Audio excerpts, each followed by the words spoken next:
Mertua dan suami merayakan ulang tahun pelakor di restoran mewah. Mereka kaget saat tahu akulah pemiliknya. Ku permalukan mereka di depan banyak orang. Assalamualaikum warahmatullahi wabarakatuh. Apa kabar teman semua? Semoga kalian dalam keadaan sehat, dimudahkan rezekinya, dan dilancarkan segala urusannya, serta penuh dalam kebahagiaan. Sebelum masuk ke cerita jangan lupa bantu like, komen, dan subscribe ya. Lampu kristal berkilauan di setiap sudut ruangan, memantulkan cahaya hangat yang membuat restoran itu terlihat bak istana modern. Lantai marmer mengilap, dipadu dengan meja-meja panjang berlapis kain putih, dipenuhi bunga segar dan lilin-lilin kecil yang berpendar lembut. Aroma masakan mewah menyebar ke seluruh ruangan, membuat suasana pesta begitu hidup dan elegan. Di tengah gemerlap itu, aku hanya duduk di sebuah meja kecil di pojok ruangan. Letaknya jauh dari panggung utama, bahkan hampir tertutup tirai panjang. Aku bisa mendengar tawa riang para tamu, sorak-sorai, dan tepuk tangan yang sesekali pecah saat hiburan musik dimainkan. Tapi di mejaku sendiri, hanya ada keheningan yang menusuk. Suamiku, Arman, tampak begitu bahagia malam itu. Jas hitamnya pas di badan, wajahnya dipoles dengan senyum percaya diri. Ia berdiri di samping ibunya, mertuaku, yang tampak anggun dengan gaun berwarna ungu tua. Mereka berdua menjadi pusat perhatian, menerima ucapan selamat dari tamu-tamu yang datang dengan wajah penuh kekaguman. Arman, kau benar-benar anak yang berbakti. Mengadakan pesta sebesar ini untuk ibumu, sungguh luar biasa. Seorang tamu pria parubaya menepuk bahu Arman dengan bangga. Arman tersenyum lebar, lalu melirik ibunya yang balas tersenyum penuh kemenangan. Semua ini untuk ibu. Tidak ada yang lebih penting daripada kebahagiaan ibu. Ucapan itu disambut dengan tepuk tangan kecil dari rombongan tamu yang berdiri di dekat mereka. Aku yang mendengar dari jauh hanya bisa menunduk. Kata-kata manis itu menyayat perasaanku. Arman, suamiku sendiri, begitu pandai menunjukkan kesetiaan pada ibunya di depan orang banyak. Sementara aku, istrinya, bahkan tidak dianggap ada. Beberapa tamu wanita melirik ke arahku dengan tatapan heran. Mungkin mereka bertanya-tanya mengapa aku duduk sendirian di pojok tanpa ditemani suami. Ada pula yang berbisik-bisik sambil menutupi mulut dengan kipas tangan mereka, seakan membicarakan tentang ketidaklayakanku berada di pesta semewah ini. Aku bisa menebak isi bisikan itu, bahwa aku tidak pantas, bahwa aku hanyalah istri sederhana yang keberadaannya tidak sejalan dengan megahnya pesta ini. Mertuaku, dengan senyum sinisnya yang khas, sempat menoleh ke arahku. Tatapannya tajam, seolah ingin menegaskan bahwa tempatku memang di pojok sana, jauh dari pusat perhatian. Aku tahu, baginya, aku bukan menantu yang bisa dibanggakan. Pelayan datang ke mejaku, menaruh sepiring makanan yang tampak mewah, lobster dengan saus mentega, steak medium rare, dan salad segar. Namun, lidahku keluh. Aku hanya menatap piring itu tanpa selera. Perutku kosong, tapi hatiku jauh lebih lapar akan penghargaan yang tak pernah kuterima. Tiba-tiba, suara tawa pecah dari arah panggung. Arman baru saja memberikan kado mewah pada ibunya, sebuah kalung emas dengan liontin permata besar. Para tamu bersorak kagum. Indah sekali. Sungguh anak yang tahu berterima kasih, seru mereka. Mertuaku menutup mulutnya dengan tangan, berpura-pura terharu, lalu memeluk Arman erat-erat. Aku menghela napas panjang, menahan rasa pedih yang menyesak. Mereka bisa menunjukkan kasih sayang dengan begitu hangat di depan banyak orang, tapi aku tahu betul dinginnya hati mereka saat pintu rumah tertutup. Kasihan sekali kau duduk sendirian, bisik seorang tamu wanita yang tak sengaja lewat di dekatku. Nadanya terdengar lebih seperti ejekan daripada simpati. Aku hanya tersenyum tipis, tidak ingin memberi mereka kepuasan melihatku tersakiti. Malam itu berjalan begitu lambat bagiku. Gelas demi gelas wine dituangkan untuk para tamu, musik berganti dengan irama yang lebih meriah, dan para pelayan sibuk melayani tanpa henti. Semua orang tampak larut dalam pesta, kecuali aku. Tapi di balik keheningan dan luka yang kutelan sendiri, aku menyimpan rahasia yang mereka tidak pernah tahu. Restoran mewah ini, tempat di mana mereka berbangga diri dan pamer status, sebenarnya adalah milikku. Sebuah hadiah besar dari ayahku sebelum beliau meninggal. Sebuah warisan yang sengaja ia serahkan padaku secara diam-diam. Suamiku bahkan tidak tahu bahwa istrinya adalah pemilik sah dari restoran yang kini menjadi pusat perhatian kota. Aku menatap chandelier yang berkilau di atas kepala, mencoba meneguhkan hati. Biarlah malam ini aku menjadi bayangan. Biarlah mereka berpesta dengan angkuhnya. Akan tiba waktunya, ketika semua kepalsuan ini runtuh. Saat itu, wajah-wajah yang kini tersenyum penuh kemenangan akan berubah pucat karena malu. Dan aku akan berdiri, bukan lagi sebagai istri yang diabaikan, tetapi sebagai perempuan yang menemukan kembali harga dirinya. Acara sudah semakin meriah. Musik berganti dengan irama yang lebih riang, lampu panggung berwarna-warni menyorot ke arah para tamu yang bergiliran memberikan ucapan selamat kepada ibu mertua. Hidangan pembuka baru saja dihidangkan, para pelayan berlalu lalang membawa baki berisi minuman bersoda dan wine yang memantulkan cahaya. Aku masih duduk di meja kecilku, memperhatikan dari kejauhan. Namun ternyata malam itu tidak membiarkanku bersembunyi terlalu lama. "Ibu, siapa itu yang duduk sendirian di sana?"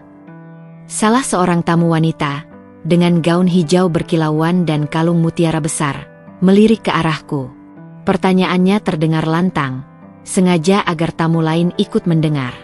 Mertuaku menoleh sekilas, lalu tersenyum tipis. Senyum yang tidak pernah hangat, melainkan syarat dengan superioritas. "Oh, itu hanya menantu saya," jawabnya ringan, seolah menyebutkan sesuatu yang tidak penting. Gelak tawa kecil terdengar dari meja mereka. Hatiku berdesir perih, tapi aku mencoba menahan diri agar tidak menunjukkan kelemahan.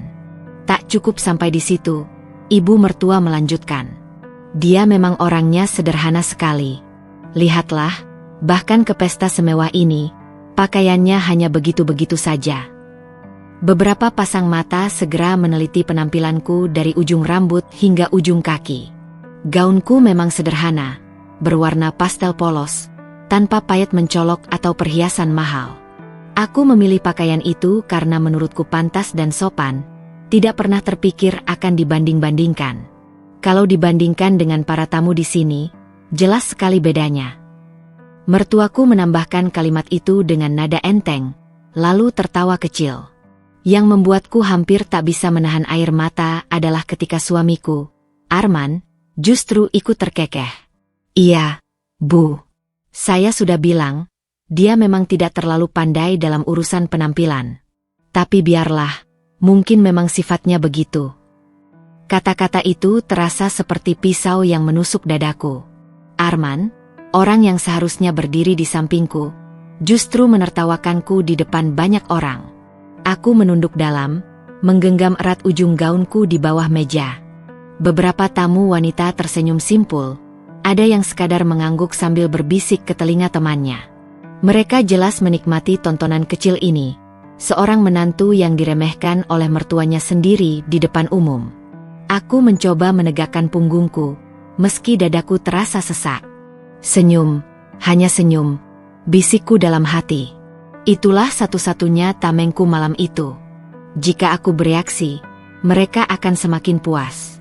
Namun rasa perih itu terlalu nyata untuk bisa kuabaikan. Aku seperti dipajang sebagai contoh buruk, istrinya Arman yang sederhana, tak sebanding dengan kemewahan pesta, dan tidak pantas bersanding di lingkaran sosial mereka. Tatapan sinis mertuaku kembali menghujam. Ia tampak puas, seakan-akan berhasil menegakkan garis batas antara dirinya yang agung dengan aku yang dianggap rendah. Arman berdiri di sisinya, menjadi pelindung yang bukan untukku, melainkan untuknya. Aku hanya bisa menahan tangis yang mendesak di pelupuk mata. Dalam diam, aku mengucapkan janji pada diriku sendiri. Malam ini boleh jadi mereka menertawakan aku, tetapi tidak untuk selamanya. Aku tahu waktuku akan tiba di balik hingar-bingar pesta ulang tahun malam itu. Aku menundukkan kepala, berusaha menyembunyikan guncangan hatiku. Namun, jauh di dalam sanubariku, ada sesuatu yang membuatku tetap bertahan. Sebuah rahasia yang tak seorang pun di ruangan ini mengetahuinya. Restoran yang mereka puji-puji, restoran yang baru beberapa bulan terakhir menjadi pusat perhatian kota, sebenarnya adalah milikku. Aku masih ingat dengan jelas, hari ketika ayah memanggilku ke ruang kerjanya, beberapa hari setelah pesta pernikahanku. Ruang kerjanya penuh dengan aroma kayu jati, tumpukan buku manajemen, dan piala-piala penghargaan bisnis yang berderet di rak. Ayah tidak ingin kamu hanya bergantung pada suamimu, katanya waktu itu, menatapku dengan sorot mata penuh kasih. Dalam hidup rumah tangga, tidak ada yang bisa menjamin kebahagiaanmu selain dirimu sendiri. Karena itu, ayah hadiahkan restoran ini untukmu. Kelola dengan bijak, dan jadikan ini sebagai pegangan, nak. Aku terdiam, tak mampu berkata-kata. Air mataku mengalir begitu saja. Di balik kelembutan kata-katanya, aku tahu ayah ingin melindungiku dari segala kemungkinan terburuk. Tapi ayah, kalau Arman tahu, suaraku bergetar. Ayah menggeleng pelan. Biarkan ini jadi rahasiamu dulu. Lihatlah siapa suamimu sesungguhnya. Jika dia tulus, dia akan membanggakanmu apa adanya. Jika tidak, maka setidaknya kamu punya sesuatu untuk berdiri di atas kakimu sendiri. Kata-kata itu menancap begitu dalam di hatiku. Dan kini, duduk di pesta mewah yang ironisnya berlangsung di restoranku sendiri, aku sadar betapa bijaknya ayah menyiapkan segalanya. Aku sengaja merahasiakannya dari Arman. Bukan karena aku tak percaya, tapi karena setiap kali aku mencoba membuka diriku padanya, ia selalu menunjukkan wajah dingin dan sikap meremehkan. Baginya, aku hanyalah istri yang harus mengikuti aturan ibu mertuanya, tak lebih. Bagaimana mungkin aku bisa mengungkapkan bahwa aku memiliki sesuatu yang jauh lebih besar daripada sekadar istri yang sederhana? Malam ini, saat kulihat Arman dan ibunya berlenggok di antara para tamu, menerima pujian seolah merekalah pemilik segalanya, aku nyaris tertawa getir. Mereka tak tahu, setiap sudut ruangan ini, setiap chandelier yang bergemerlap, bahkan seragam para pelayan yang sedang sibuk melayani tamu, ada di bawah pengawasanku. Aku mendongakkan kepala, menatap dinding restoran yang dihiasi lukisan modern. Semua itu dipilih olehku sendiri bersama tim desain interior. Setiap detail ruangan ini adalah bagian dari keputusanku. Bahkan menu-menu mewah yang kini dielu-elukan tamu, aku ikut menandatanganinya sebelum resmi dirilis. Namun aku memilih diam. Aku memilih membiarkan mereka larut dalam kebanggaan palsu. Aku ingin melihat sampai sejauh mana mereka berani meremehkan aku, sementara aku sebenarnya berdiri lebih tinggi dari yang mereka bayangkan. Hati kecilku berbisik, sabar. Akan tiba waktunya. Ketika waktunya tiba, bukan aku yang akan merasa malu, melainkan mereka yang kini berdiri dengan angkuh di tengah panggung. Aku menatap gelas air putih di hadapanku, menarik napas panjang. Seteguk demi seteguk, aku berusaha menenangkan diri. Restoran ini bukan sekadar bangunan. Restoran ini adalah warisan kasih sayang ayah, benteng terakhirku, dan kelak, senjataku untuk melawan penghinaan yang selama ini kutelan. Musik berubah semakin meriah. Panggung kecil di tengah ruangan kini dikuasai oleh seorang penyanyi wanita yang membawakan lagu ulang tahun dengan suara merdu. Para tamu bertepuk tangan mengikuti irama, sementara kue besar dengan hiasan lilin angka 60 didorong masuk oleh pelayan ke arah meja utama tempat ibu mertuaku duduk. "Selamat ulang tahun, Ibu," seru Arman lantang. Suaranya dipenuhi semangat pura-pura yang menggetarkan ruangan. Semua tamu ikut bersorak, sebagian bahkan berdiri untuk memberi hormat. Aku tersenyum kaku dari kejauhan, mencoba ikut larut dalam suasana walau hatiku masih berat. Namun rupanya kebahagiaan itu hanya milik mereka. Bagiku, pesta ini justru menjadi panggung penghinaan. Setelah lilin ditiup dan lagu berhenti, ibu mertua berdiri. Wajahnya berkilau penuh kebanggaan. Gaun mewahnya berkilap terkena sorotan lampu. Ia meraih mikrofon dari tangan pembawa acara, lalu tersenyum lebar ke arah para tamu. "Terima kasih untuk kehadiran semuanya malam ini," ucapnya. "Saya sangat bahagia bisa merayakan ulang tahun ini bersama keluarga dan sahabat-sahabat terhormat." Tepuk tangan menggema. Aku menunggu kalimat selanjutnya, berharap ada sedikit ucapan yang menyebut keberadaanku. Namun ternyata yang keluar dari mulutnya justru kata-kata yang menusuk. Kalau bukan karena anak saya yang luar biasa, Arman, tentu tidak akan ada pesta semewah ini. Dia memang anak yang berbakti. Ia menoleh ke arah Arman yang tersenyum bangga. Saya benar-benar beruntung punya anak seperti dia. Ia berhenti sejenak, lalu tatapannya beralih ke arahku yang duduk di pojok. Senyumnya berubah menjadi tipis, dingin, dan penuh sindiran. Dan tentu saja, menantu saya juga hadir malam ini. Dia memang bukan siapa-siapa, tapi untunglah anak saya masih berbesar hati untuk merawat dan membiayai kehidupannya. Iya kan? Tawa pecah di ruangan. Beberapa tamu wanita menutup mulutnya sambil cekikikan, sementara yang lain saling berbisik dengan tatapan ke arahku. Aku menunduk dalam, wajahku memerah menahan malu. Arman, yang berdiri di samping ibunya, malah tertawa kecil. Ibu ini ada-ada saja, katanya sambil menepuk bahu ibunya. Tapi memang benar, Ibu. Saya selalu ingin jadi sandaran hidup untuk dia. Kalau bukan saya, entah bagaimana dia bisa bertahan. Gelombang tawa yang lebih keras kembali menggema. Suara mereka menusuk telingaku, lebih keras dari dentuman musik apapun. Aku berusaha menahan air mata yang menggenang, menekuk jariku di bawah meja sampai terasa sakit. Aku tidak boleh menangis di depan mereka.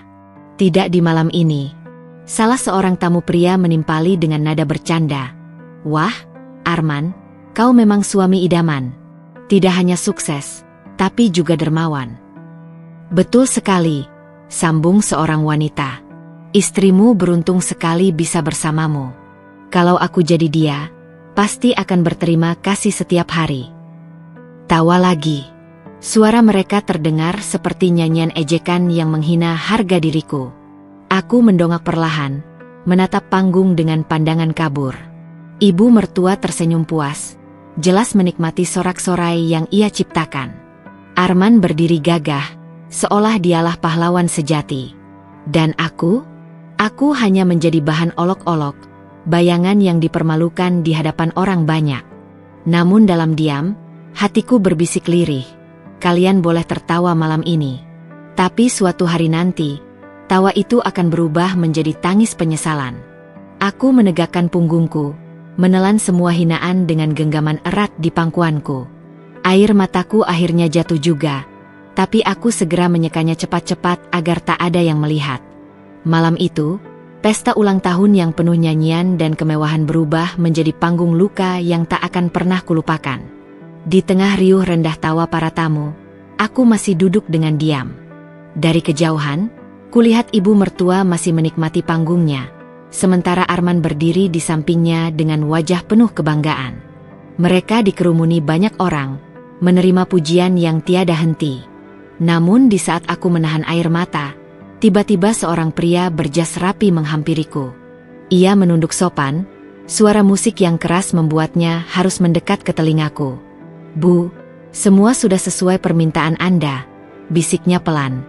Kejutan yang ibu pesan sudah kami siapkan. Tinggal menunggu waktu saja.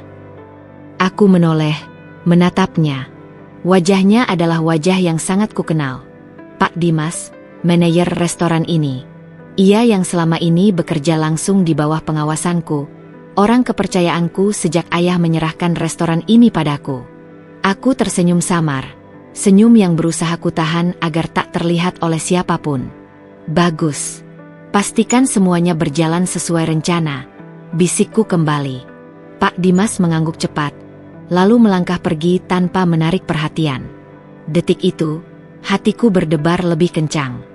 Bukan karena takut, melainkan karena penantian panjangku akhirnya hampir usai. Pesta ini, yang sejak awal hanya dipenuhi ejekan dan penghinaan, sebentar lagi akan menjadi panggung pengungkapan kebenaran.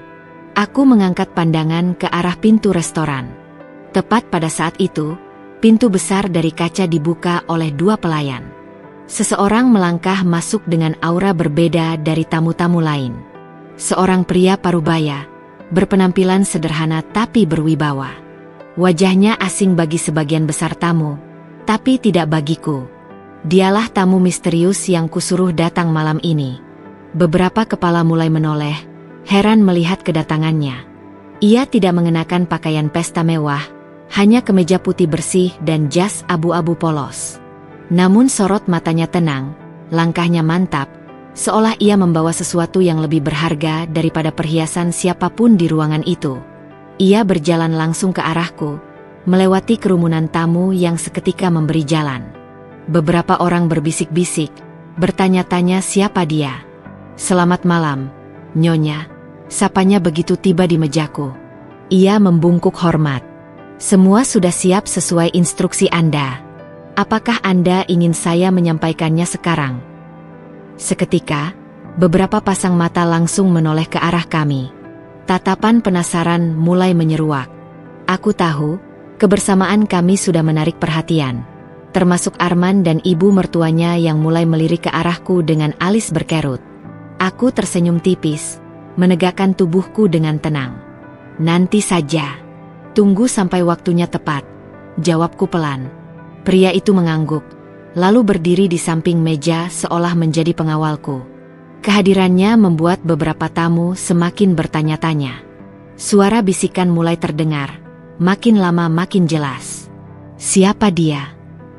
Kenapa dia menghormati perempuan itu? Sepertinya bukan tamu biasa. Aku menunduk sedikit, menyembunyikan senyum yang hampir pecah di bibirku. Inilah momen yang kutunggu. Perlahan tapi pasti, perhatian mulai bergeser. Dari panggung penuh kemewahan yang dikuasai ibu mertua dan suamiku, menuju sudut ruangan yang tadinya dianggap tidak penting, mejaku. Aku tahu, sebentar lagi semua akan berubah. Hening tiba-tiba menyelimuti ruangan. Dentuman musik yang tadinya riang langsung terdengar seperti terputus di udara. Para tamu yang sebelumnya sibuk bercakap, tertawa, dan menyantap hidangan, kini serempak menoleh ke arahku. Aku masih duduk di kursiku, wajahku menunduk, mencoba menyembunyikan debar jantungku yang terasa seperti ingin meledak. MC berdiri tegap di panggung, suaranya penuh wibawa. Pemilik restoran megah ini, sosok wanita yang selama ini rendah hati dan tidak banyak bicara, tidak lain adalah ibu. Ia sengaja berhenti, memberi jeda dramatis, sebelum menyebut namaku dengan jelas. Sejenak, aku mendengar suara bisik-bisik dari meja-meja para tamu. Serius? Dia pemilik restoran ini? Bukannya dia cuma istri yang hidup dari gaji suaminya? Tidak mungkin.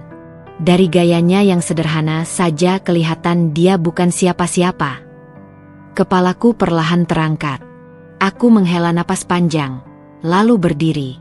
Tatapan puluhan pasang mata kini menelanjangiku tanpa ampun. Suamiku terperangah, wajahnya seolah tak percaya. Ibu mertuaku bahkan menjatuhkan sendok yang ia pegang, nyaring membentur piring. "Apa maksud semua ini?" Suamiku berbisik, nadanya antara marah dan bingung. Aku menoleh ke arahnya, senyum tipis merekah di bibirku. "Maksudnya? Inilah kejutan yang sesungguhnya." Manajer restoran mendekat, memberi hormat kecil padaku, lalu menyampaikan dengan suara lantang, "Benar, Tuan dan Nyonya.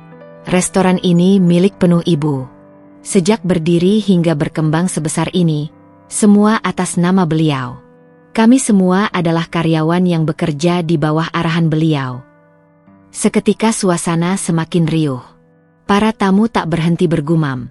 Sebagian menatapku dengan kagum, sebagian lainnya masih tak percaya. Aku melangkah ke tengah ruangan. Setiap langkah terasa berat, tapi juga membebaskan. Aku ingat jelas bagaimana ayahku menitipkan pesan saat menyerahkan kunci restoran ini kepadaku. "Simpan baik-baik rahasia ini.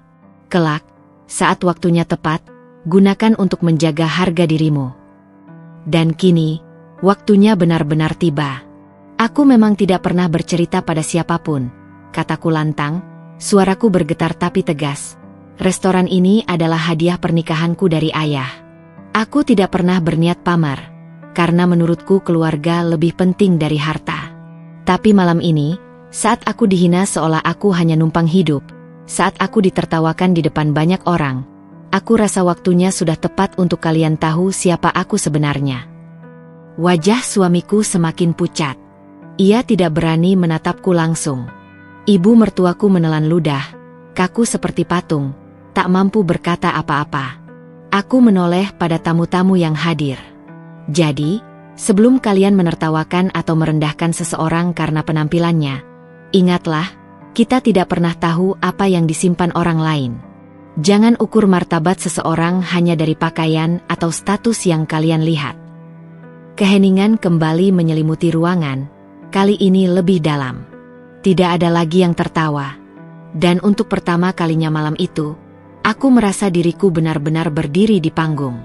Bukan sebagai istri yang selalu diremehkan, bukan sebagai menantu yang dianggap rendah, melainkan sebagai diriku sendiri, wanita yang memiliki harga diri, kekuatan, dan rahasia yang kini terungkap di hadapan semua orang. Hening menyelimuti ruangan. Dentuman musik yang sebelumnya riuh kini seolah tak terdengar lagi. Para tamu menatap ke arahku dengan mata berbinar penuh tanda tanya. Sementara suami dan ibu mertuaku justru tampak kehilangan darah di wajah mereka. Senyum angkuh yang sedari tadi menghiasi bibir ibu mertuaku kini hilang, berganti dengan garis bibir kaku, seolah menahan rasa malu yang tak bisa ditutupi. Suamiku, yang selama ini selalu merasa lebih tinggi dariku, memegang gelasnya dengan tangan gemetar. Matanya berkedip-kedip, mencari penjelasan, tapi tak ada kata yang keluar dari mulutnya. Ia hanya bisa menunduk, seakan bumi menolak menelannya hidup-hidup. Aku menatap mereka dengan tatapan tenang. Inilah saatnya mereka tahu siapa aku sebenarnya. Bukan sekadar istri yang selalu dianggap bergantung pada suami. Bukan sekadar menantu yang sering dicibir sebagai beban keluarga. Aku adalah pemilik sah dari restoran yang mereka bangga-banggakan untuk merayakan pesta malam ini. Para tamu mulai berbisik-bisik. Ada yang menutup mulut dengan tangan, terkejut. Ada yang saling pandang dengan mata melebar. Seorang tamu wanita dengan gaun mewah bahkan berbisik cukup keras hingga terdengar. Astaga, jadi restoran ini milik dia? Bukan milik suaminya. Aku menegakkan tubuhku, menatap satu persatu tamu undangan, lalu kembali pada suami dan ibu mertua. Ya, kataku lantang, suaraku terdengar jelas meski ruangan penuh orang. Restoran ini memang milik saya. Hadiah dari ayah saya saat pernikahan. Selama ini saya diam, bukan karena tidak mampu bicara, tapi karena ingin tahu sejauh mana kalian memandang rendah saya. Wajah ibu mertuaku semakin pucat. Tubuhnya yang tadi duduk anggun kini tampak kaku, seakan seluruh sendi kehilangan kekuatannya. Bibirnya bergetar, mencoba menyusun kata-kata, tapi hanya suara parau yang keluar. Kakakmu bilang, hadiah dari ayahmu. Aku mengangguk mantap. Ayah saya tahu, sebagai seorang istri, saya butuh pegangan. Saya tidak mau bergantung selamanya pada suami. Dan lihatlah, malam ini semua terbukti. Saya bukan wanita yang hanya menumpang hidup. Suamiku akhirnya mendongak. Tatapan matanya campur aduk antara malu, marah, dan tidak percaya. Ia menggertakkan gigi. Kenapa kamu tidak pernah bilang padaku? Tanyanya dengan nada bergetar, seolah dirinya yang paling dikhianati.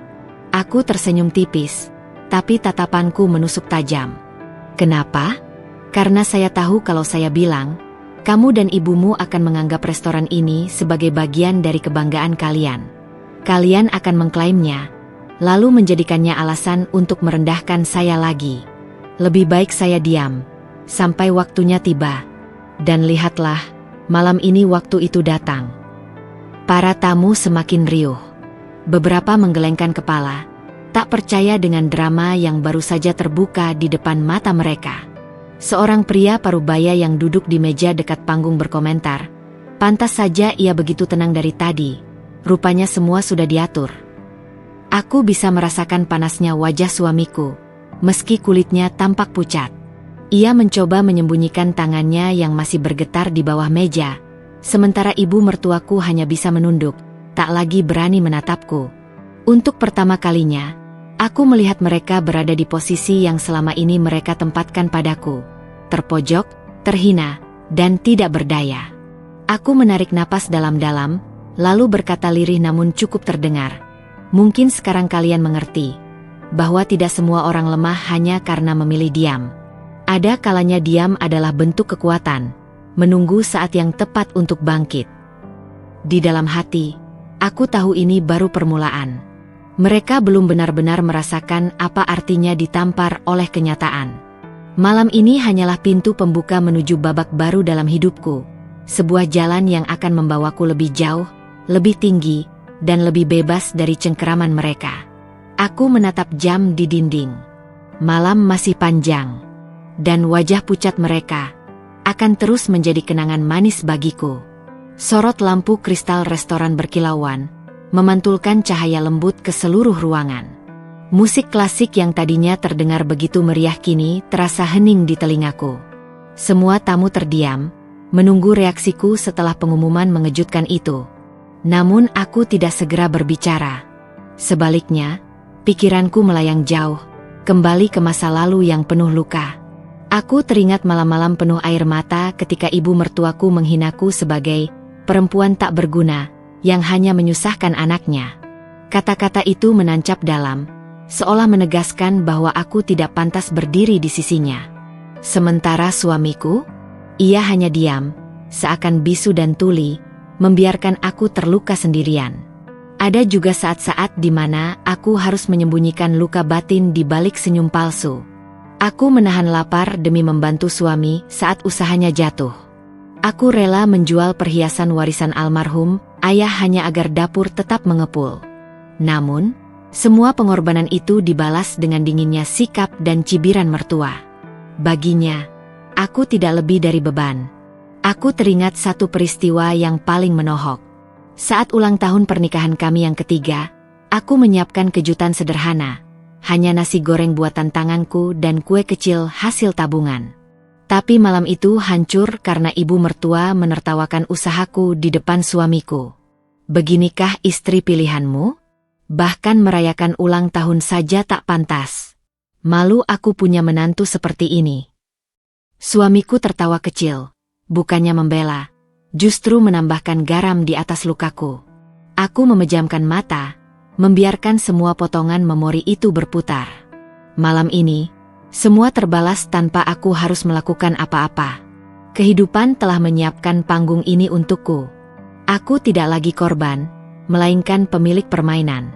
Aku mengingat ayahku, sosok yang selalu percaya padaku. Dialah yang diam-diam menghadiahkan restoran ini. Nak, kata beliau dulu, jangan pernah biarkan orang lain merendahkanmu.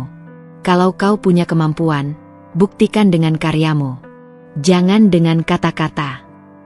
Malam ini, pesan ayahku bergema di dadaku, memberi kekuatan yang tak terbendung. Aku membuka mata kembali, menatap suami dan ibu mertua yang kini pucat seperti mayat. Mereka terlihat kecil, seolah seluruh harga diri mereka telah direnggut oleh kenyataan. Aku tidak perlu berteriak, tidak perlu membela diri. Kenyataan itu sudah cukup menusuk mereka lebih dalam dari 1000 kata. Dan di tengah keheningan itu, aku merasa lega. Semua luka, hinaan, dan makian yang pernah mereka lemparkan padaku kini berubah menjadi batu pijakan yang membawaku ke titik ini. Aku berdiri, bukan sebagai menantu yang selalu dianggap rendah, tetapi sebagai pemilik sah panggung kehidupan malam itu. Aku tahu, ini baru permulaan. Mereka baru saja menyaksikan siapa diriku sebenarnya. Dan setelah ini, mereka harus bersiap menghadapi diriku yang sesungguhnya. Langkah-langkah tamu mulai mereda. Suara musik pesta telah berhenti. Hanya tersisa dentuman halus dari pengeras suara yang belum dimatikan. Aroma wangi bunga yang menghiasi ruangan masih menguar, bercampur dengan rasa pahit dalam dadaku. Semua yang tersisa hanyalah kami bertiga. Aku, suamiku, dan ibu mertuaku. Suamiku mencoba memecah keheningan. Sayang, aku bisa jelaskan, katanya lirih, suaranya nyaris bergetar. Bibirnya yang tadi begitu mudah mengumbar senyum di depan orang-orang kini tampak kaku. Tangannya hendak meraihku, seolah berharap bisa menarikku kembali pada peran lama, istri penurut yang bisa dipaksa memaafkan tanpa perhitungan. Aku menatapnya datar. Jelaskan apa? Bahwa aku hanyalah pajangan bagimu? Bahwa kau tak pernah benar-benar melihat siapa aku? Atau kau ingin jelaskan mengapa selama ini kau dan ibumu menganggapku tak pantas, padahal tanpa aku, kau bahkan tak bisa duduk di kursi yang kau banggakan? Ibu mertuaku tersentak. Wajahnya yang masih menyimpan sisa riasan pesta berubah tegang. Jaga bicaramu. Kau istri anakku, jangan besar kepala hanya karena restoran ini milikmu. Apa kau pikir itu membuatmu lebih tinggi dariku? Aku tersenyum tipis, tapi mataku tetap menusuk tajam. Bukan soal siapa lebih tinggi, Bu. Ini soal siapa sebenarnya yang punya harga diri. Aku diam bukan berarti aku kalah. Aku menahan bukan berarti aku lemah. Malam ini, semua orang sudah lihat kenyataannya. Dan sejujurnya, aku sudah tidak peduli lagi pada permainan kalian. Suamiku panik, menoleh ke ibunya, lalu kembali padaku. Kita bisa bicarakan ini di rumah. Jangan di sini, banyak yang masih bisa mendengar. Aku menggeleng perlahan. Tidak ada lagi rumah untuk kita bicarakan. Apa yang ingin kau sembunyikan sudah terbuka. Apa yang selama ini kau remehkan, kini menelanmu bulat-bulat. Dan aku, sudah terlalu letih untuk kembali mengulang siklus memaafkan. Keheningan menelan kami lagi. Hanya terdengar bunyi sendok yang jatuh dari salah satu meja kosong. Mungkin disentuh pelayan yang sedang membereskan sisa pesta. Aku melangkah ke arah pintu keluar. Setiap langkah terasa berat tapi juga membebaskan. Di belakangku, aku mendengar suara ibu mertua yang bergetar antara panik dan marah. Kau akan menyesal. Perempuan tanpa suami itu tak akan dihargai. Jangan kira uang dan restoran bisa menghangatkanmu saat malam-malam sepi. Aku berhenti sejenak, lalu menoleh. Tatapanku tajam menusuk ke dalam matanya yang penuh kebencian. Aku sudah lama hidup dalam kesepian meski ada suami di sisiku. Jadi, apa yang kau katakan tidak lagi menakutkanku. Lebih baik aku berdiri sendiri dengan harga diriku, daripada terus hidup dengan penghinaan. Kalimat itu menggantung di udara, berat, dingin, dan tak terbantahkan. Suamiku jatuh terduduk di kursi, wajahnya tertutup kedua tangan. Ibu mertuaku gemetar, mencari kata-kata yang tak kunjung keluar. Aku membuka pintu restoran, menatap kota malam yang penuh lampu gemerlap. Untuk pertama kalinya dalam waktu lama, aku merasa udara segar masuk ke paru-paruku dengan bebas. Malam itu, percakapan kami berakhir tanpa kata sepakat. Tapi di hatiku, keputusan sudah terkunci rapat. Malam itu, aku duduk di meja kerjaku. Lampu temaram menyinari secari kertas kosong yang menunggu untuk diisi. Tanganku sempat bergetar ketika penaku genggam, bukan karena ragu, melainkan karena beban besar yang akhirnya kuputuskan untuk kuletakkan. Aku menatap sejenak jendela kamar. Dari luar, terdengar suara kendaraan yang lalu lalang, tapi dalam diriku justru sunyi. Sunyi yang menusuk, yang mengingatkanku pada malam-malam panjang ketika aku menangis tanpa suara. Ketika aku berusaha keras menahan semua luka yang ditorehkan oleh suamiku dan ibunya. Malam-malam yang membuatku bertanya, apakah aku pantas diperlakukan seperti ini hanya karena aku perempuan? Aku menulis dengan perlahan. Kata demi kata keluar, tegas, seperti langkah kakiku yang sudah tak bisa lagi ditarik mundur. Dengan ini, aku memutuskan untuk mengakhiri rumah tangga kita. Aku bukan lagi perempuan yang akan bertahan dengan luka. Aku ingin merdeka dari kebohongan, dari hinaan, dan dari segala bentuk ketidakadilan. Air mataku menetes, bukan karena masih mencintainya, tapi karena akhirnya aku berani membebaskan diriku sendiri. Selama ini, aku merasa terkekang dalam sangkar emas penuh luka. Suamiku tak pernah melihat ketulusanku, yang ia lihat hanya kelemahanku. Dan ibu mertuaku? Dia tak pernah berhenti menuding, menghina, dan merendahkan. Kertas itu kulipat dengan hati-hati. Aku tahu, keesokan harinya hidupku akan berubah. Tidak ada lagi status istri yang melekat padaku. Tidak ada lagi rumah tangga yang kosong dari cinta. Yang ada hanyalah aku, dengan harga diriku yang utuh kembali. Aku duduk lama di kursi itu. Pandanganku kosong, tapi hatiku penuh dengan keberanian. Keputusan ini memang berat. Tapi justru karena berat itulah aku tahu aku sudah benar. Sebab keputusan yang benar seringkali bukanlah yang mudah. Bayangan wajah suamiku melintas di benakku. Wajahnya yang pucat ketika tahu siapa aku sebenarnya.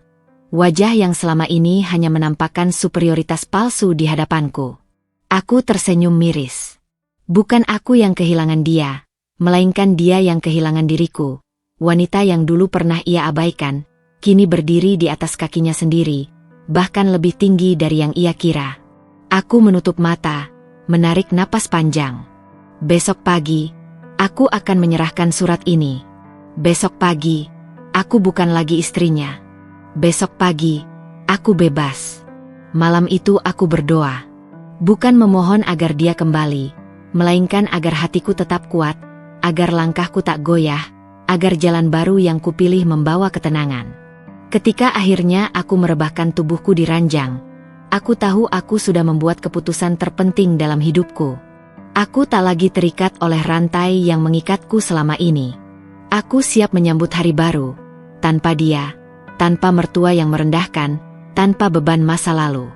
Aku siap menjadi diriku sendiri. Pagi itu, cahaya matahari menembus jendela restoran dengan lembut, membias di meja makan yang selama ini selalu menjadi saksi bisu hidup kami. Aroma kopi dan roti panggang masih menggantung di udara. Namun di hatiku justru terasa dingin, tegas, dan penuh keputusan. Aku duduk di kursi dengan berkas perceraian di tangan.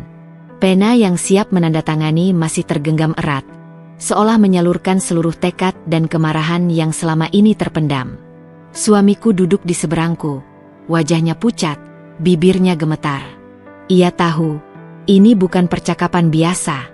Ini adalah titik akhir dari segalanya. Sebelum aku menyerahkan berkas itu, aku menatapnya dalam-dalam. Selama bertahun-tahun aku menahan rasa sakit karena ejekan, pengkhianatan, dan sikap dinginnya. Semua hinaan ibu mertuaku, semua tawa yang menusuk, semua malam panjang aku meneteskan air mata diam-diam. Semuanya terbayar dengan satu keputusan yang kini siap aku letakkan di hadapannya. Aku menyerahkan ini, kataku tenang, menaruh berkas di depan mata suamiku.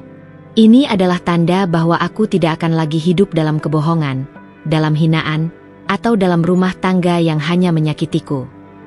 Ia menatap berkas itu, lalu menatapku.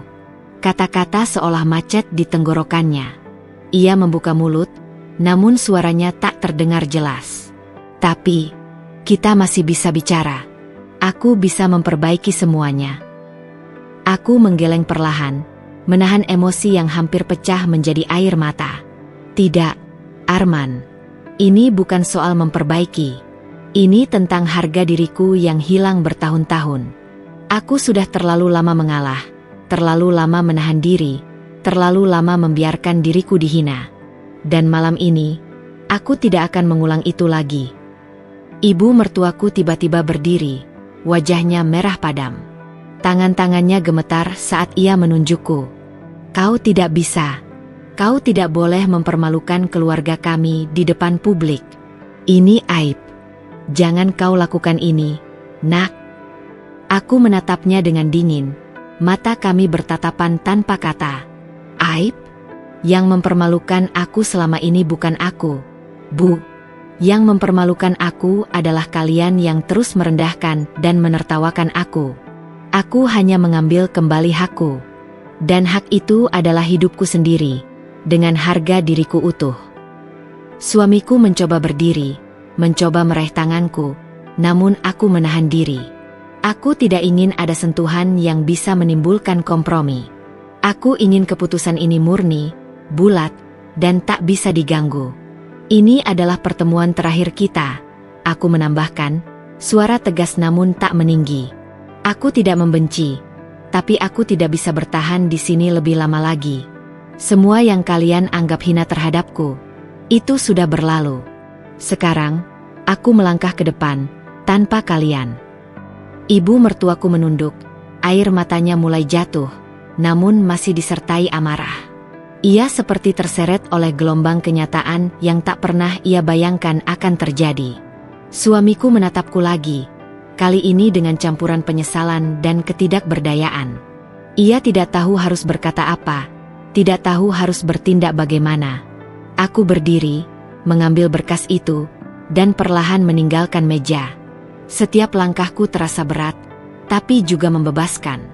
Aku menoleh sekali saja ke arah mereka, senyum tipis muncul di bibirku. Senyum yang bukan berasal dari kegembiraan, tapi dari kepuasan karena aku akhirnya bisa berdiri tegak sebagai diriku sendiri. Begitu aku melangkah keluar dari restoran, aku tahu ini adalah pertemuan terakhir. Dan kali ini, tidak ada air mata atau kata maaf yang akan memaksaku kembali. Aku bebas, dan semua yang selama ini menahan hidupku, telah kulepaskan untuk selamanya. Pagi itu, sinar matahari menembus jendela restoran dengan lembut, menyorot meja-meja kayu berlapis kaca dan kursi yang tertata rapi. Aroma kopi panggang dan roti hangat menyambut para tamu. Aku berdiri di dapur utama, menatap staf yang sibuk menyiapkan hidangan. Suasana berbeda dari beberapa bulan lalu, tenang, rapi, dan penuh energi positif. Setelah bercerai, hidupku tak lagi tergantung pada suami atau pengaruh keluarga yang menindas. Semua keputusan berada di tanganku. Aku belajar membaca laporan keuangan, menegosiasikan pasokan bahan makanan, dan bahkan merancang menu baru yang menarik perhatian pelanggan. Setiap langkah yang kuambil terasa seperti menulis ulang hidupku sendiri, dengan tinta keberanian dan kerja keras. Staf restoran, yang dulu bekerja setia karena loyalitas terhadapku tanpa mereka tahu, kini lebih percaya diri dan bersemangat. Mereka tahu siapa pemimpin mereka, bukan sekadar wanita di balik meja, tapi seorang pengusaha yang tegas, cerdas, dan adil. Aku berjalan di antara mereka, menyapa dengan senyum hangat, memberikan instruksi, dan sesekali memberi pujian. Energi positif itu menular, membuat restoran terasa hidup dan penuh harapan. Tidak lama kemudian, pelanggan mulai berdatangan. Ada keluarga yang ingin menikmati santap pagi, ada juga pasangan muda yang ingin merayakan momen spesial. Aku duduk sebentar di kursi sudut restoran, mengamati interaksi antara staf dan pelanggan. Rasa bangga memenuhi hatiku. Inilah hasil kerja kerasku, bukan sekadar keberhasilan finansial, tapi kepuasan batin karena mampu menciptakan sesuatu yang bermanfaat bagi banyak orang. Aku tidak hanya fokus pada keuntungan. Aku mulai membuat program sosial, memberikan diskon bagi siswa berprestasi, menyediakan paket makanan gratis bagi kaum duafa, dan mendukung usaha kecil di sekitar kota dengan membeli bahan baku lokal. Namaku perlahan dikenal sebagai pengusaha muda yang tangguh sekaligus dermawan. Setiap kali media lokal menulis artikel tentang restoran atau kepedulianku, aku merasa ini lebih dari sekadar publisitas. Ini adalah bukti bahwa keberhasilan bisa lahir dari kerja keras, bukan dari status atau harta suami. Hari demi hari, cabang demi cabang restoran dibuka. Dari satu cabang kecil di pusat kota, kini aku memiliki beberapa cabang yang tersebar strategis. Aku belajar manajemen jarak jauh, delegasi tugas, dan menjaga kualitas layanan tetap konsisten. Setiap cabang baru adalah tantangan baru, tetapi juga bukti bahwa aku mampu menghadapi kesulitan tanpa bergantung pada orang lain. Di malam hari, ketika restoran pertama sudah sepi, aku duduk di kursi tunggal dekat jendela, memandangi lampu-lampu kota yang berkilauan. Aku menarik napas dalam-dalam, menyadari betapa jauhnya aku telah melangkah. Dulu aku hanya dianggap lemah, hanya menunggu belas kasih suami dan harus menelan hinaan mertua. Sekarang, aku berdiri sendiri, kuat, dan dihormati. Hatiku tenang. Tidak ada rasa dendam yang berlebihan, hanya kepuasan bahwa setiap tetes keringat dan keputusan berani telah membawaku ke titik ini. Aku tersenyum, menyadari bahwa hidupku kini bukan lagi soal siapa yang merendahkan, siapa yang mengejek, atau siapa yang pernah menghina. Hidupku sekarang adalah tentang peluang, tentang pencapaian, dan tentang keberanian untuk tetap berdiri tegak meski dunia pernah menolakku. Dan disinilah aku, di tengah restoran yang kini menjadi mahkotaku sendiri, menyadari satu hal, kebahagiaan sejati bukanlah ketika orang lain menghormatimu karena status atau harta, tapi ketika kau mampu membuktikan pada dirimu sendiri bahwa kau berhak untuk hidup dengan martabat dan keberanian. Aku menatap menu yang tersusun rapi di mejaku. Setiap hidangan bukan hanya makanan. Itu adalah simbol kerja keras, ketekunan, dan mimpi yang kini menjadi nyata. Dan untuk pertama kalinya, aku benar-benar merasa utuh, sebagai wanita, sebagai pengusaha, dan sebagai diriku sendiri. Balkon restoran cabang baru ini menghadap ke kota yang gemerlap di malam hari. Lampu-lampu jalanan, kendaraan yang lalu lalang, dan gedung-gedung tinggi berpadu menjadi panorama yang menenangkan sekaligus menggetarkan hatiku. Angin malam yang sejuk menampar wajahku perlahan, seolah membawa pesan bahwa hidupku kini benar-benar bebas dari belenggu masa lalu. Aku berdiri tegak, memandang jauh ke depan. Dulu, aku hanyalah sosok yang diremehkan, dipandang rendah oleh suami sendiri dan dihina oleh ibu mertuaku. Setiap langkah selalu diiringi ejekan, setiap keputusan selalu dikritik, dan setiap usaha selalu dianggap sia-sia. Namun malam ini, semua itu hanyalah bayangan yang tersapu jauh oleh cahaya keberhasilan dan keberanian yang kini kupunya. Mata ini menatap ke arah kota, namun pikiranku kembali sejenak pada wajah suami dan ibu mertua, dua sosok yang selama ini menandai setiap luka dalam hidupku. Aku bisa membayangkan bagaimana mereka duduk di rumah, menatap kesunyian yang ditinggalkanku, menyesali setiap hinaan dan ejekan yang pernah mereka lemparkan padaku. Namun aku tak lagi merasakan dendam yang menggerogoti. Aku hanya merasa lega. Lega karena aku berhasil mengangkat diri dari kehinaan menjadi sosok yang dihormati, dicintai oleh karyawan dan pelanggan, serta percaya diri menghadapi dunia. Restoran ini, dari cabang pertama hingga yang terbaru ini, bukan sekadar bisnis. Ia adalah simbol perjalananku. Setiap meja, setiap kursi, setiap aroma hidangan, mengingatkanku pada malam-malam penuh air mata yang kini berubah menjadi batu pijakan kesuksesan. Aku tak lagi membutuhkan pengakuan dari mereka yang merendahkan. Aku tidak lagi menoleh ke belakang, karena masa depanku terlalu berharga untuk dihabiskan dengan penyesalan mereka. Aku menarik napas dalam-dalam, membiarkan angin malam menyapu seluruh ketegangan dalam tubuh. Di bawah cahaya lampu, aku tersenyum, bukan karena kemenangan materi, tapi karena harga diriku yang kini kembali sepenuhnya. Setiap tetes keringat, setiap keputusan berani, setiap risiko yang kuambil, semua terbayar lunas dengan rasa tenang dan bangga yang luar biasa. Di dalam hatiku, aku berbisik, aku sudah bebas. Aku sudah kuat. Aku adalah diriku sendiri. Dan untuk pertama kalinya, tidak ada rasa takut, tidak ada rasa terhina, dan tidak ada ketergantungan pada siapapun. Aku berdiri sebagai wanita utuh, mandiri, berani, dan berharga. Di kejauhan, lampu-lampu kota berkilau seperti bintang-bintang yang jatuh ke bumi. Aku menatapnya dan tersenyum lebih lebar. Suami dan mertua boleh menyesal, boleh merasa hancur karena kehilangan apa yang mereka anggap remeh. Tetapi aku melangkah ke depan dengan kepala tegak, hati tenang, dan harga diri yang tidak bisa diganggu-gugat. Malam itu, balkon restoran bukan hanya menjadi saksi keberhasilan usahaku, tapi juga saksi kembalinya harga diri seorang wanita yang dulu tersudut, namun kini bangkit lebih kuat dari sebelumnya. Aku tahu, hidup ini penuh tantangan, namun aku siap menghadapi semuanya, sendiri, tegar, dan dengan senyum kemenangan yang tak ternilai harganya. Aku menatap langit malam, menelan rasa lega, dan membiarkan diri merasakan satu hal yang selama ini hilang, kebebasan yang sesungguhnya. Dan malam itu, untuk pertama kalinya dalam hidupku, aku merasa lengkap.